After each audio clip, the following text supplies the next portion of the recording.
magaalada muqdisho ee caasimadda Soomaaliya mar kale waxay qarka u saaran tahay inuu ka qorxo dagaal sidii June bilowgeedii dhacdayba oo miranaayo iyo xaafado kale oo ay ka mid tahay barmuudo lagu dagaalamay. Haddaba maxaa jira?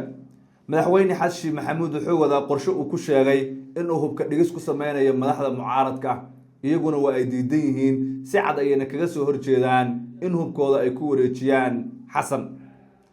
madaxweyne hore Shariif Sheekh Axmed, ra'iisul wasaare hore Xasan Cali Khayre ayaa ugu tun weyn ragga isla Xasan oo iska dhicin kartaan, waxaana saacadihii ugu dambeeyay guddiyo hoosaad la diray raggan ay kala soo laabteen natiijo la'aan. Xasan Sheekhna wuxuu goob fagaare ah ka sheegay in dowladda ay beegsanayso qof kasta oo haysta hub, ogow isaga uu huweysnaa 5 sano ka hor isagoo mucaarada, laakiin maanta ma ogola. waxaa lagu eedeynayaa arrintan inuu ugu gol leeyahay muddo koros ama extension oo uu rabo in uu dalka xoog ku sii haysto. haddaba madaxweyne Xasan Maxamuud qorshaha uu istusay muxuu yahay? 2 sano kale oo xil hayna ayuu madaxweynuhu diyaarsaday sida aan xogta ku helayna. sidoo kale baarlamaankiisa oo dhawaan madaxana furan loo doortay ayaa isaguna rababa 4 sano kale in uu sii joogo oo baarlamaanka sii maamulo. haddaba muddo kordhin ku dhow 4 ilaa 6 sano oo xiriira ayuu qorshaystay madaxweynaha xilkiisu dhamaaday ee Soomaaliya Xasan Maxamuud. ma u hirgeli doonaa hubka dhigistiisa ma tahay mid uu isaga xaq u leeyahay xilligan? mawduuceena waxaan ku abaaraynaa yaa saxan mucaaradka iyo dowladda, maxaase dhici kara kulamo ka socda Jazeera, dacwado la geeyay xalane oo ka dhana Xasan Sheekh iyo qodobo kale ayaan soo gudbinaya. ka aragti dhiiba muuqaalka like saar siina share garee, waa mahadsantahay. waxaan ku bilaabayaa madaxweynaha waqtigiisu dhamaaday ee Soomaaliya Xasan Sheekh Maxamuud ayaa aad u quudareynaya inuu hubka ka dhigo dhammaan xubnaha isaga ka soo horjeeda ee mucaaradkiisa. sababta ugu weyn ee ugu dhigayana waxa weeye sida aan xogaha ku helayno in uu markaasi diidan yahay in ay sameystaan muddo kordhin, aan raahdo in ay sameeyaan dagaal muddo kordhintiisana ay ka soo horjeestaan. Xasan wuxuu istusay maadaama taliyaha xoogga isaga nin ku beela uu yahay, wasiirka gaashaandhigga uu ku reer yahay Axmed Macalin Fiqi oo ay hawiye yihiin, sidoo kalena uu aaminsan yahay inaysan xabad ku rideen oo aysan badbaado qaran ku biireen, uu haysto cudud ciidan oo ku filan, golo wasiiro oo daacad u ah, ra'iisul wasaare Yeesmaan oo isaga la shaqeeya dalka Soomaaliya inuu isagu leeyahay maamuli karo gacantiisana uusan ka bixin, ayuu istusiyay bay ku eedeynayaan xubno ka tirsan mucaaradka oo nala soo xiriiray toddobaadkan. waxaa kale oo xusid mudan in madaxdii hore ee dalka Shariifka, Farmaajo, Khayre, Rooble iyo rag kale iyaguna ay istuseen in Xasan uu yahay nin ka yimid bahda waxbarashada,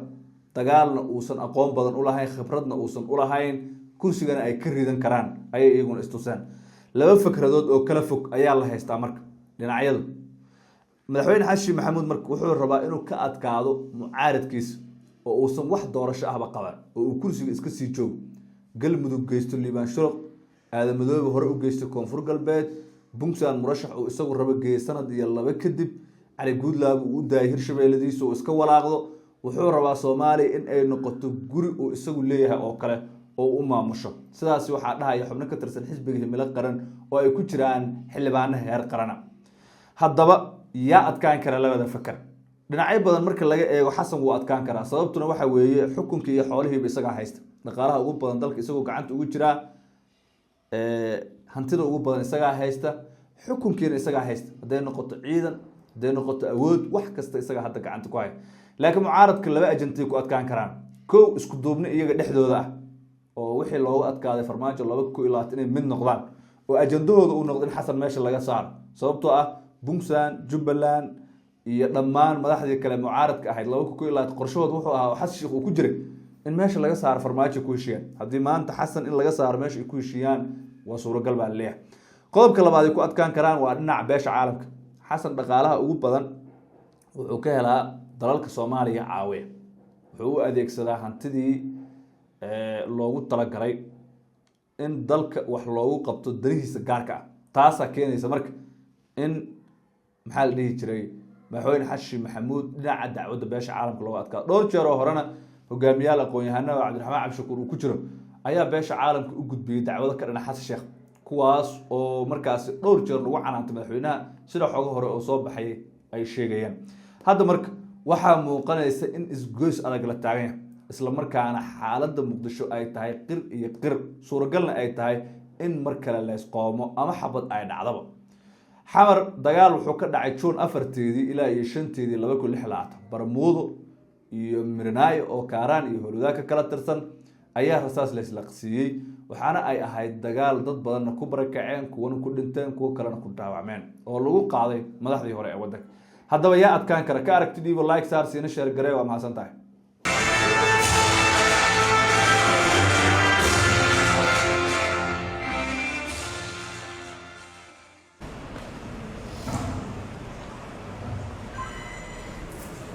بسم الله الحمد لله والصلاة والسلام على رسول الله.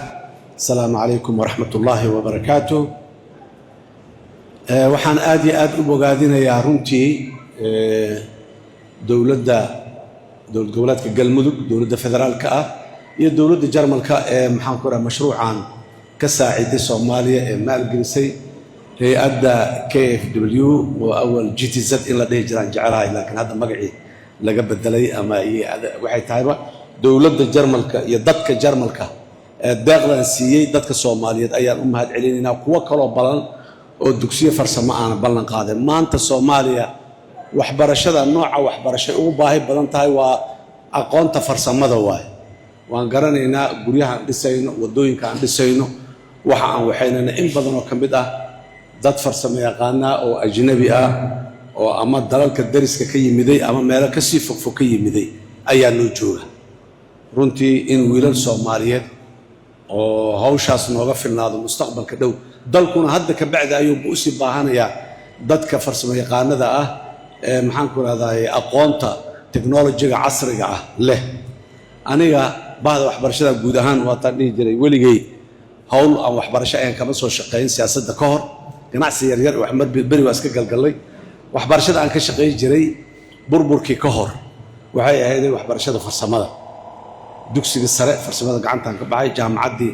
macallimiinta farsamada ka baxay ka bacdina tacliinta farsamada technical education ayaan master's degree ku sameeyay meeshaasaan daba taagnaa curriculum development center ka technical and vocational education ka ayaan madax ka soo noqday jaamacadda ummadda Soomaaliyeed marka jaamacaddan wax badan wax ka soo dhigay dhammaan sidii dalka uu heli lahaa waxaan marka meeshaan taariikhda inaan ka sheekeeyo waagii hore kacaanka ka hor iyo berihii hore ee kacaanka intaba dugsiyada farsamada waxaa aadi jiray dadka fasalka 8aad ee primary education-ka markay dhammeeyaan darajooyinka hoose ku baasa ayaa la geey jiray oo la dhihi jiray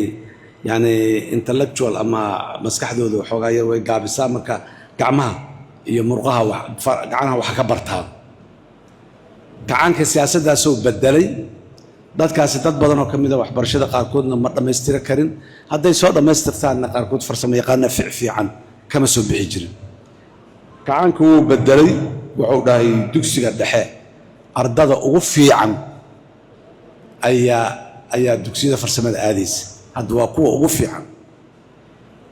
dugsiga sare ee farsamada dugsiga sare farsamada gacanta ee xamar 30 arday ayaa la qaadanayay fasalka koobaad ee dugsiga sare dadka inta ugu darajo sareysa bas ayaa ku tartami kartaa la yiri alla soo tartamo boqolkiiba 92 iyo xoogaa yaan aniga marka la isku soo daro aggregate-kayga dugsiga sare dugsiga dhexe ee grade 8 yaan ku baasay 30 arday la qaadanayay 30 arday horta waa ka mid noqon waayay inta iga darajo sareysa qaadatay reserve number 1 waxaa la qaatay 15 arday oo reserve ah oo 30kaas arday la qaatay hadii qaar la waayo 2 usbuuc kadib dhowr arday ka noqotay ka baxday saasaan ku galnay anoo boqolkiiba 90 iyo jarjar dugsiga sare uga soo baxay waxay gaartay ardayda dugsigaas farsamada dhigataay koodka overall-ka ama muxuu ahaayay dharka lagu shaqeeyo ee madow in lagu faano suuqa in lagu maro qofku inuu ku faano meesha dugsiga sare shaati cad iyo surwaal kaaki ay lagu dhigan jiray dugsiga farsamada overall-ka yani la gashto oo lagu shaqeeyo karambiyool ma leeyahay la dhigi jiray yani in lagu faano ardayga asoo iska bixi karo oo dharkiisa dugsi sare oo ahayd shaati cad iyo surwaal kaaki la qaadanay laakiin de iskuulka markaad joogtid shaati cad ma haysan kartid waxaa la gashanayay gaboodkaas kaas marka in lagu soo baxo oo magaalada lagu maro si ardaygaana dugsiga sare farsamada u dhigtaa yaa waxay noqotay haybad yacni dheeri ah oo lagu faano marka galaasida markay dhammaadaan iskoolka laga soo baxa annagoo wadana muxuu ahay gaboodkan magaalada soo dhex mari jirin marka meeshaasaa laga keenay meeshaasaa la soo gaarsiiyey maanta marka wixii oo dhan way naga burbureen hal sabab oo ugu weyn oo markii tacliinta ay soo noqonaysay farsamada inta badan weliba farsamada engineerinka farsamada annaga waagii macadka simad aan bilownay waxaan dhahnay 2 sano oo diblooma oo farsamo yaqaan maamul ah ayaan soo saarayna waa farsamo yaqaan laakiin waa farsamo yaqaan maamul xisaabiye maxaan ku yiraahdaa qof ku takhasusay marketingka salesmanshipka maxaan ku raayay oo waxa sidee dadka waaweyn oo PhD iyo masterkaas aan ka shaqay karin dhalinyaro ka shaqaysan soo saarnay shirkadihii markaas jiraan aad iyo aad ay u qaateen khaasatan xisaabiyaashii iyo dadkii noocaas ah waxaan marka noocaas u sameeyay waxay ahayd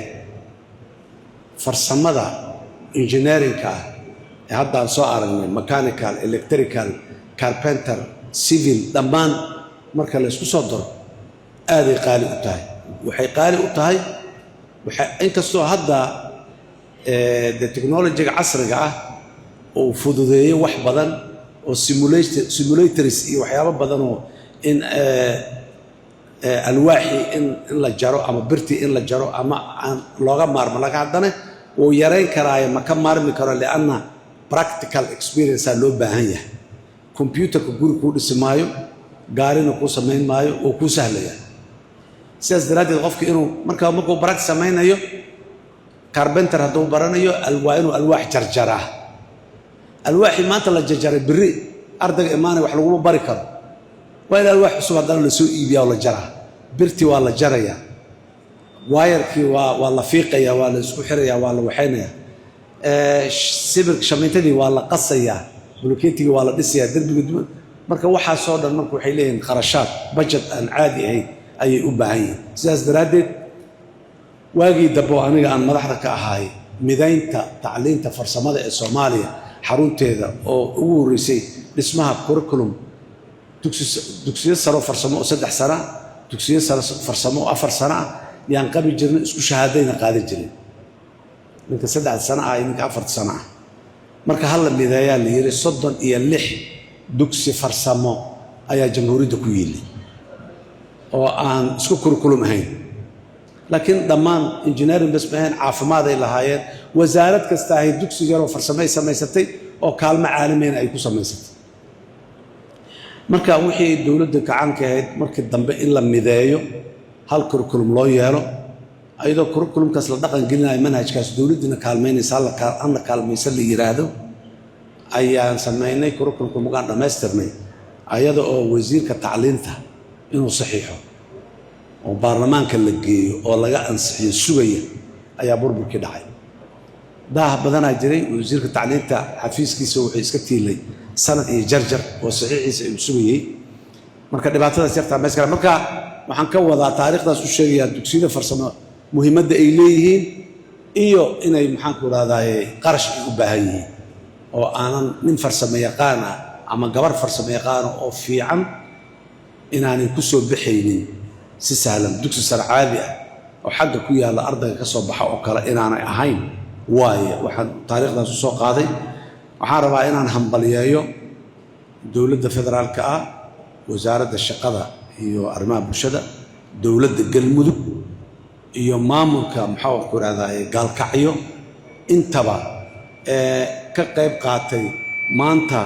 mashruucan quruxda badan ee aan arkayna ee qalabaysan sahlidiisii dowladda Jarmalka weligeed waa nala jecleed oo hadda ka hor dugsiga sare